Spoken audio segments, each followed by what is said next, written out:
Hi అండి. ఇగో మా ఆయనకు బొక్కల ఫ్రై ఏమన్నాడు. బొక్కల ఫ్రై చేస్తాను. ఏం లేదు, కారపొడి, పసుపు, అల్లం పేస్ట్ వేసుకోవాలి,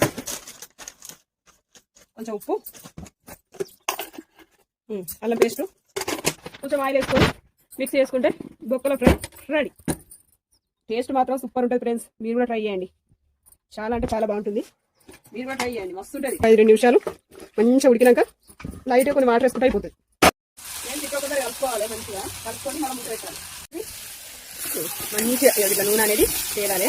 తేలినాక దీనిలో కొన్ని లైట్గా ఇట్లా కొన్ని వాటర్ వేసుకొని కలుపుకొని ముద్ద పెట్టి చూడండి. నేను లైట్గా వాటర్ వేసినా కదా, వాటర్ కూడా ఇంకిపోయినాయి. ఫ్రెండ్స్ మీరు వీడియోలు చూస్తారు కానీ సబ్స్క్రైబ్ చేసుకుంటలేరు.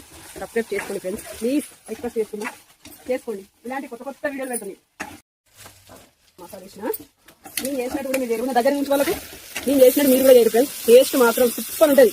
పిల్లలు పెద్దోళ్ళు అందరూ ఇష్టపడి తింటారు. లొట్టలు వేసుకుంటా, అంత బాగుంటుంది టేస్ట్. ఇక మనకైతే ఫ్రై అయితే రెడీ అయిపోయింది.